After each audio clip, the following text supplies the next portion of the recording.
welcome back. This is a long-awaited video on the Daytona. I haven't done anything for quite a while because I've been working on other projects, namely the workshop, the RX-7, which is up on the stand, and just generally setting myself up in here. So what I'll do now is I think I'll just go around the car, take the camera around, kind of explain where I'm at, what I've done. I've done quite a bit since I think my last video, but none of it's that exciting, sort of finishing up some wiring, moving some panels around, doing a bit of interior. It didn't feel like it was worthy of specific videos for each thing. So I think what I'll do now is I'll catch you up as to where the car actually is, and then probably what I'm planning next. Yeah, okay, so I'll grab the camera and then we'll walk around the car. Let's do the walk around. So from the front, now all the clamshells off, it's on the floor, you will see probably better view than you've had in a while. I haven't really changed anything at the front. All I have done is change some of the Clico pins for some actual rivets, just to make it look a bit more like it's built. So I don't want Clico pins everywhere the whole time. They do get in the way of some of the fitments. So that's what I've slowly started working through the car. Working my way back under the engine bay, not lots changed, apart from the brakes. Had some real issues with weeping from the rubber seals that came supplied with the master cylinder from DAX.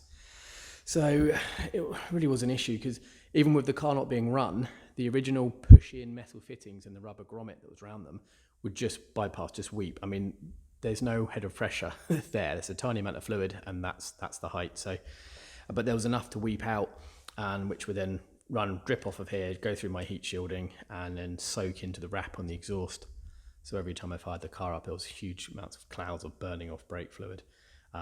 Not great. So I tried a different metal push-in fitting on top from, I think it was Car Builder's Solution, which had a nice flange on the top of it. So when you pushed it in, it pushed the rubber grommet in, and it felt like it seated nicer, yet still there was a weep.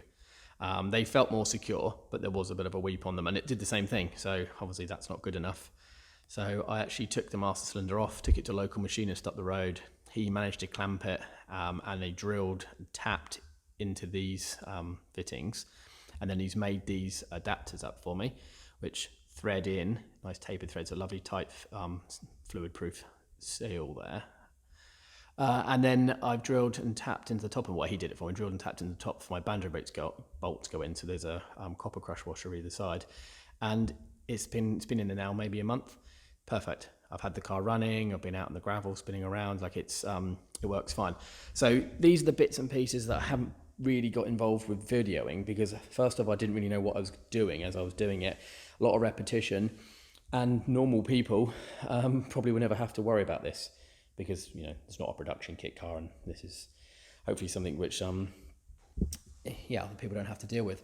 I'm not sure how people who've built DAX in the past have got around just the sort of substandard rubber push-in fittings and having the traditional clear brake reservoir above. Maybe someone will make a comment and let me know how the fittings have been, or have they always gone and made something? Has it always been a weak point of these cars? Yeah, not sure. Otherwise, under the bonnet, all I've done is put the windscreen wipers on that and put the washer fittings in and plumb those in so that they work well. Really well, actually, enough that when it's washing the windscreen, it runs down in here and onto the sill. So yet to look at rubber fittings, rubber seal or anything like that stuff yet. Coming back down the car, interior is much the same, although I have done quite a lot of work on making, I mean, this is just the scrim foam of the interior. Let me point it. So that will be covered, so it will be like a black Alcantara finish, Alcantara. I'm not sure how to say that one.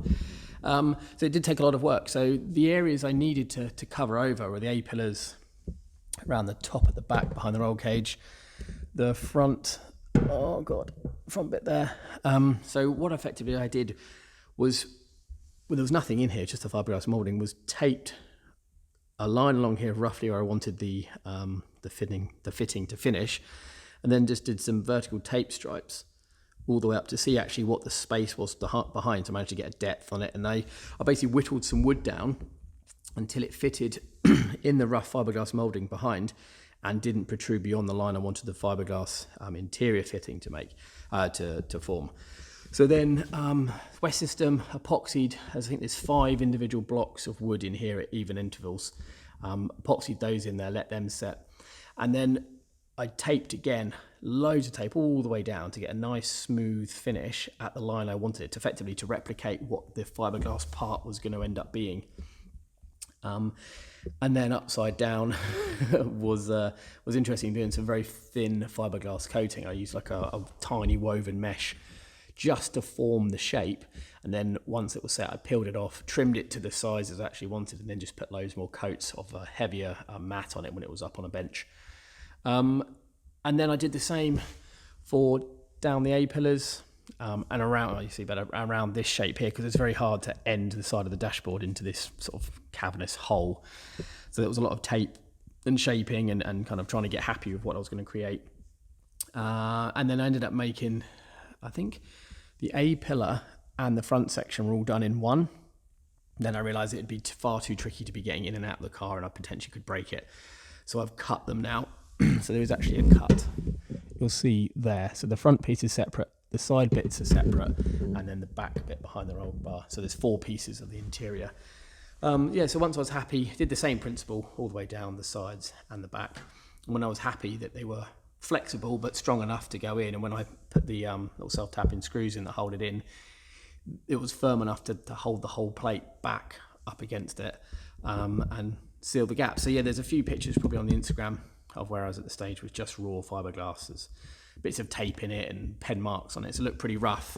And then I got some spray glue and glues of 3mm foam onto all the pieces, which will then effectively take out any of the roughness of the fiberglassing and the weave that was visible on the mat. I did test either side, just fitting some black material over the fiberglass, but it showed way too much through, so the foam should even it out. So yeah, that, and then I just glued foam into the roof liner. So effectively, this is what the interior will be, but it will be wrapped in a fine black Alcantara, I think that's how you say it, black material. But by wrapping it around and gluing it on the back edge to seal the edges, this is just cut at the very edge, it will actually soften those edges and make it a nice fitting. I will do it myself, I'll have a go. Obviously, if I get completely messed up and it looks crap, then I'll go to an upholsterer, but I don't really have the ability to get this car anywhere being stuck on the island. Then I also want to do it myself. Not sure yet how I'll finish these edges. I don't intend to have side windows, so there'll be some kind of U-shaped rubber seal that will go around there. We'll just kind of see once the interior's in. What else I don't know? Oh, and I've got a GPO rear view mirror, which is IVA compliant, but the fittings were all chrome. I think it only cost me about 10 or 15 quid. So I've etch primed that, or cleaned it, etch primed it, and it's matte black sprayed now, and that actually, I'm quite happy with that. Where it's screwed into is in one of the centerline wooden block that trim panel's screwed into, so that's nice and firm. So yeah, quite happy with that. My TRS harnesses arrived. You see there, 4 points. The hard points that the DAX, when they're built into the chassis, I've picked up on. So there's the fitting down here, which you can see that's there, that's welded in. And you've got the 8.8 securing bolts. And then the fitting over this side, you'll see it there. I had to put a hole through the panel and grommet it. And that goes into the original DAX welded fitting in the prop tunnel, the transmission tunnel. Bit awkward to get to on those ones because I didn't want to wreck the panels, but yeah, I managed to get to it. So it's both the same, both sides, and then they come back and you see they just go around the roll bar. Oh, sorry, the windscreens, or the rear windscreen, not very clean. I had to cut off the original single welded harness point on the back of the roll cage because it wasn't actually centre line for where my seats are, and I didn't want them both to come straight back at that angle.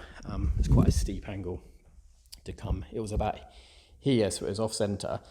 And I didn't like them coming to that, so I'd much rather have the, I think you can just about see through, both the straps around the rear bar and the same on this side. What do you see? Oh, and the rear glass is just in place. Not happy with the fitment of it. It wasn't supplied by DAX, it's straight from Factory 5 in America because that's the body shell. But this is a Generation 2 glass, which they quote fits the Generation 2 or the Generation 1, the corners being the only potential issues there. But this doesn't fit this body, so I'm not sure if this is a Generation 3 body. I don't really know how to tell the difference. But if you look down the side, the body's relatively flat, whereas the glass has a slight pitch to it. The corners all fit, they're all in a decent enough position that certainly could be worked around if that was my only concern. But just the actual glass fitting, and it's low at the front with the corners in place here. So if I lifted that up to get a flush fitting there, everything here is way proud. So at the moment I'm kind of stuck with that. I really don't know what I'm doing about it because it's a major part.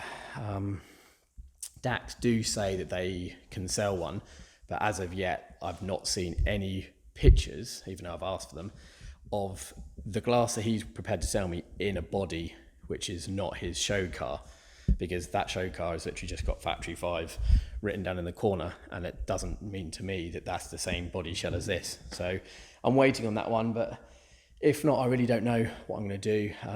There is a guy I know who's got a Generation 3. So being able to try and offer up a Generation 3 rear screen to this body would be the ideal, situation, because then I'd know whether a Generation 3 screen is all I need, and then I could just buy one, even if I have to buy it from America. It has to happen. So yeah, also I cut off, you obviously got the Factory 5 fittings for how the rear glass should hinge, and as you'll see in here, the fittings that are on the back of this roll cage, I think, which Dax just sort of arbitrarily welded on, both weren't in the right lineup and actually got in the way of where the rear trim panel was. So I've cut and flushed those off, and once I get a glass that fits, I'll construct my own hinges, and I'll come down at an angle and have them somewhere off the bottom but aiming backwards, so that I don't have to do those annoying cutouts which people seem to have to do in the Factory 5s in this rear top panel.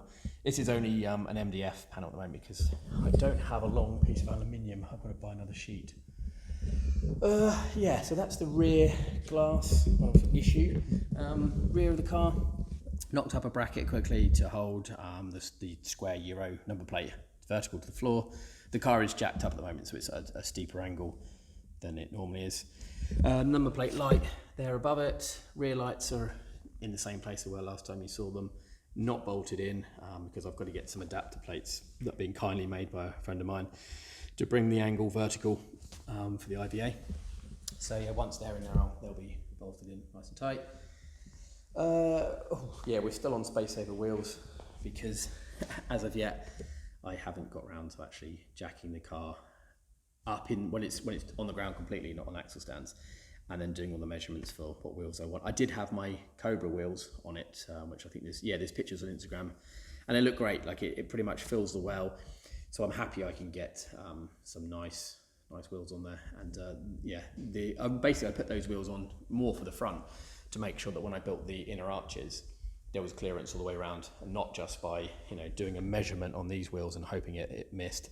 I actually just put the wide wheels on and gave it full lock and drove it around, and it was fine. I am thinking that I'll probably go for a centre knockoff image wheels package, and have just the nut rather than the spinner for the IVA. I think it'd look. There's a bit more money there, but I think it will look nice for what the final car's going to look like. I need to work on rear side mirrors. I've got them, but I need to get the car wheeled back out to the doorway so I can mark out the arcs of visibility that's required by the IVA, the distance back, and put the flag poles up to make sure that when I fit them, I do it once and that they comply. Yeah, the work really now is to make sure that what I've got is going to go through the test. Any little issues I know I've already got that I need to work on, like the brakes, which I've done. The line up of the bonnet when it's on, I'm still not that happy with it. I've put these little bolts I've actually drilled into this all the way around and put a little adjustable nut on it so I can wind these up and down to try and get the best fitment possible. There will be a rubber seal that goes round them or behind them, I'm not sure yet. And these little posts that clip down, these was kind of the idea, was just to make something to have the bonnet fastened down, and if I need to adjust them, then I can re-engineer them later. But they work pretty well. It does hold itself down. It's in the right vertical line up on there. It's just, round peg, square hole with how rough this fiberglass moulding was.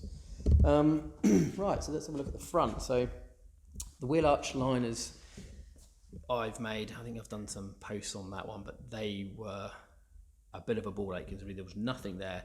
There's no instruction, there's no measurements, there's nothing to go from.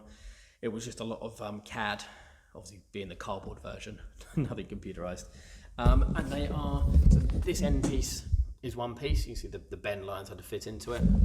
And this inner wall is one piece, which has been bent to fit into what was effectively the moulded fiberglass and plywood of the thing, of the body, and then the front just closes off the light enclosure and gives it a bit more of a actual wheel arch feel.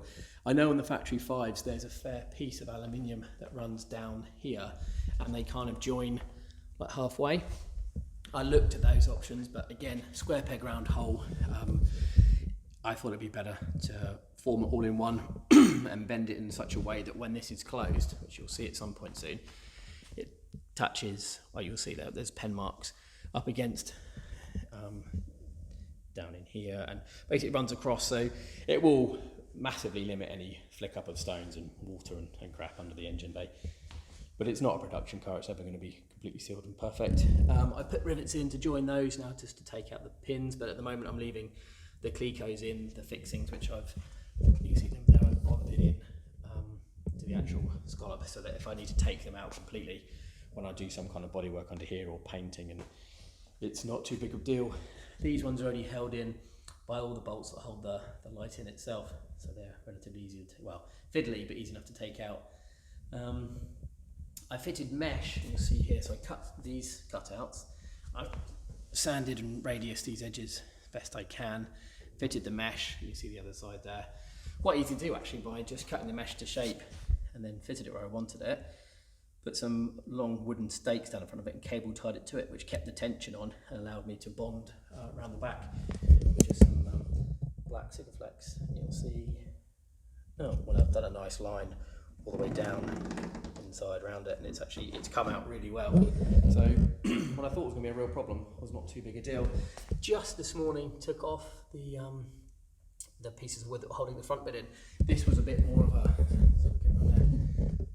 an issue with shaping and moulding it, because I basically offered it up, drew round with a blue paint pen the shape I needed, and then cut down into it all the way around to be able to fold that to be a series of tabs, which I'm pretty happy with how it's come out.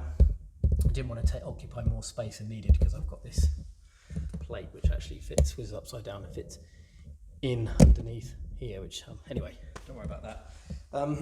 So yeah, I'm now probably going to put the bonnet back on today if I can manage it myself. I had some help to pivot it off again, but we'll get that back on. And then really, you've got the double plug there, which connects the indicators, lights, spotlights, or the fog lights, sorry. So that's all, that all works once it's clipped on. So really, once this is put back on and the bolts back in, the front of the car is, for all intents and purposes, as far as I know right now, kind of finished. It's just wheels, alignment, front windscreen, because of the way the trim panels, once you see they're all finished, once they're wrapped and the black fabrics around them, it will look nicer. I want to have, like you have on a production car, the glass is kind of painted black around the outside, you see, so that when you look through you can only see inside of where all the trim finishes, because I don't want the black bonding that holds it in and the insides of my interior, once it's cleaned up a bit more, to be visible. There's a small strip of it here which comes built in, so I want to have that extended. I know in some production cars it's kind of sprayed and faded out, like goes to tiny dots which get smaller. I won't be able to do that, but I do want to have some blacking off to make it just look smarter, so I have to look into that yet. Not done as of yet. You can see the key fobs there, so actually there's an alarm fitted now as well. I've gone for a Cobra with an additional double immobiliser unit. Obviously won't tell you where it is, but it mobilises 3 different circuits, which is an IVA requirement to have it immobilised. So that's, I'm just trying to go through the folder. You see there's a blue folder on the side there. That's my IVA folder. Trying to work my way through and look at individual bits and pieces, and to make sure each one, to the best of my knowledge, complies. Just looking at lights yesterday on the height off the floor of indicators and arcs of visibility, and trying to get your mind around what they actually mean, or how that sort of turns into reality is half the challenge, I think. Yeah, I think that's enough now. You've 20-minute video of watching me talk, but that should give everyone enough of an update to as to where we're at and what's kind of happening next. Any comments, questions, obviously by all means put it on the end of the video in the comments, and if you haven't, subscribe. Thanks a lot. See you later.